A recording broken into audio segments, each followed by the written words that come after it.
You know, there's an expression in football about winning press conferences. You know, when the team hires a coach and he wows the media in his first appearance, we get all excited. Well, Detroit hired Dan Campbell, and I think he took that to heart. He delivered an introductory Q&A that I'm sure they'll remember for quite some time. He said when his players are down, they're going to bite their opponent's kneecaps on the way up. I know it's tough talk, but, you know, sometimes we buy into that. Now, he did factor in a little humor, sprinkled in a little bit of humor, but this is Dan Campbell, the Lions' new head coach, who they didn't sign to a 3-year deal or 4-year deal or 5-year deal. No, they had to have him for 6 years. This team's going to be built on, we're going to kick you in the teeth, all right? And when you punch us back, we're going to smile at you. And when you knock us down, we're going to get up. And on the way up, we're going to bite a kneecap off, all right? And we're going to stand up. And then it's going to take 2 more shots to knock us down, all right? And on the way up, we're going to take your other kneecap, and we're going to get up. And then it's going to take 3 shots to get us down. And when we do, we're going to take another hunk out of you. Before long, we're going to be the last one standing, all right? That's going to be the mentality. So that's your new head coach. He's not Matt Campbell, the popular Iowa State head coach, but Dan Campbell did tell his agent to tell the Lions that he was Matt Campbell at Iowa State, and then his office has a nameplate that reads "The Dude." So biting kneecaps and the Big Lebowski is a pretty good start. You know, it's one thing to win a press conference. How about you win a game? Because the last time I looked, Bill Belichick has lost just about every press conference that he has held. Ultimately, Dan Campbell's colorful talk will prove to be a lot more entertaining if the Lions prove to be entertaining.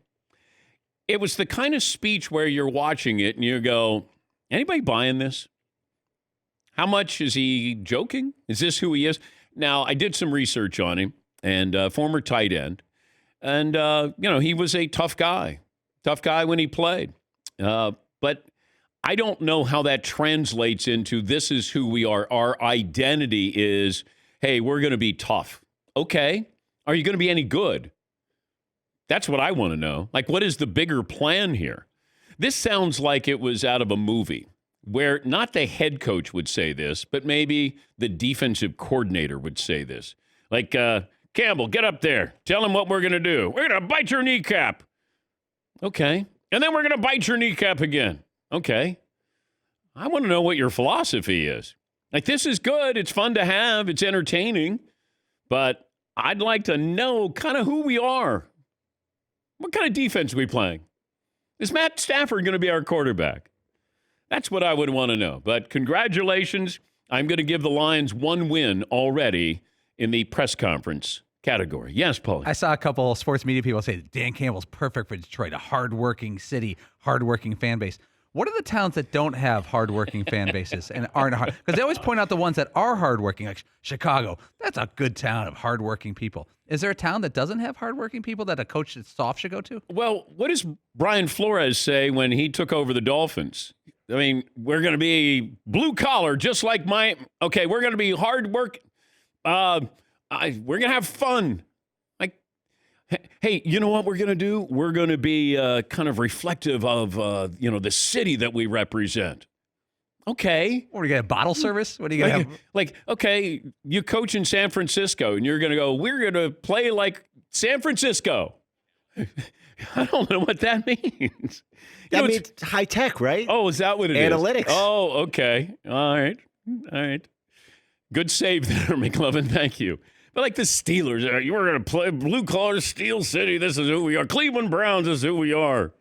What happens if you're like, is there a non-hardworking city where you go, I don't know. We're not really a hardworking city, and I don't know if my team will be that way. Like if you're a head coach in Dover, Delaware, what is it? You're like, what's a reputation? This program brought to you by Built Bar. Take me up on the offer. 18 amazing flavors. They got mint brownie, coconut almond, some of my faves. Go to BuiltBar.com. Enter the promo code DP for 20% off your purchase. Yeah, so Dan Campbell is so we got one opening, and it's your Houston Texans. Now, the Eagles, they picked up Nick Sirianni. And Nick was one of the big reasons why Phillip Rivers went to the Colts. He's been an offensive coordinator. And I don't know if he calls his own plays. That seems to be that's the buzz expression now. Do he call his own plays? If he didn't call his own plays, he shouldn't be getting a head coaching job. But Nick Sirianni, who I actually thought he won American Idol a couple of years ago, and it was Nick Fradiani who won American Idol. Not the same person. Not the same person. But Nick Sirianni is being brought in, and I'm guessing that his first job will be, can you fix Carson Wentz? I'm sure that he's a hardworking coach going to a hardworking city as well. Yes, McLovin. I'll present my case later, but I think the Eagles won the hiring cycle.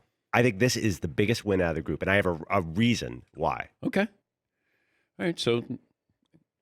And by the way, I just want to make clear, I'd never heard of Nick Sirianni 3 days ago. Okay. Yes. But you think... I think this is a brilliant hire. Okay. You can hold on. Like you want to tease it? Is that what you're saying? I honestly want to tease this. Okay. one. All right. How the Philadelphia Eagles won the coaching hire. Yes, with Nick Sirianni. Okay. Now we're down to one team, the Texans.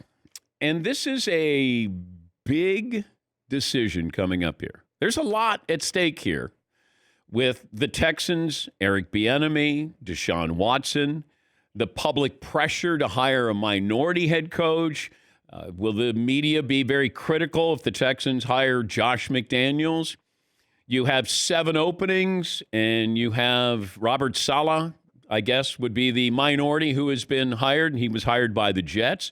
Eric Bieniemy wasn't even on the Texans' wish list, to interview. And everybody was getting interviewed because it's via Zoom. More coaches got interviewed this year than any other year in NFL history, except for Eric Bieniemy was not going to get interviewed by the Texans. Then there was media pressure. Then there was Deshaun Watson. Then you had Patrick Mahomes. Now Alex Smith. These are the quarterbacks who work with Eric Bieniemy, with Patrick Mahomes and Alex Smith. And they're co-signing on him, getting an opportunity here. So then the Texans finally acquiesced. They interviewed Eric Bieniemy. I don't know if they're going to hire him. But what I would want to know, if I'm the owner, I would want to say to Deshaun Watson, if we hire Eric Bieniemy, are you willing to stay? Maybe you don't want to do that. And here's the problem. It's a dangerous precedent because you might be hiring somebody that you truly don't think is the right guy for the job, but you may have to hire him. The Texans, if they can screw it up, they do it. And they put themselves in a really delicate situation here. And I don't know if they're waiting for Eric Bieniemy and his season to end, whether it ends this weekend or in a couple of weeks after the Super Bowl. But they're now holding out for Eric Bieniemy, a candidate that they weren't even interested in hiring a couple of weeks ago. And I think that this bears watching from a variety of angles here. And the reaction either way, if you hire him, did you want to hire him? Did you hire him to keep Deshaun Watson? Does Deshaun Watson still want to stay there? If you don't hire Eric Bieniemy, what does that mean for Deshaun Watson?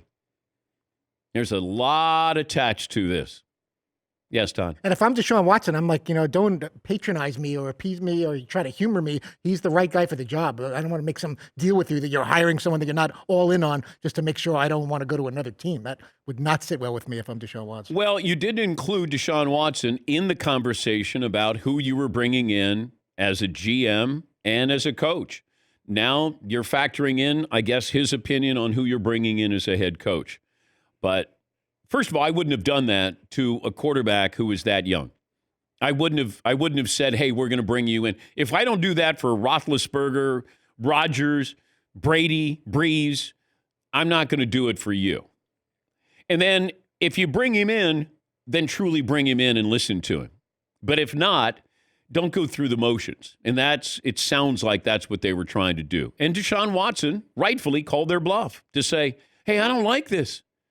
I don't like the feel of this. And it feels like if you're bringing in a general manager who has ties to the Patriots, could you bring in Josh McDaniels here? You can. And he might say, that's who I want. But does that make it right? Is that going to fix things?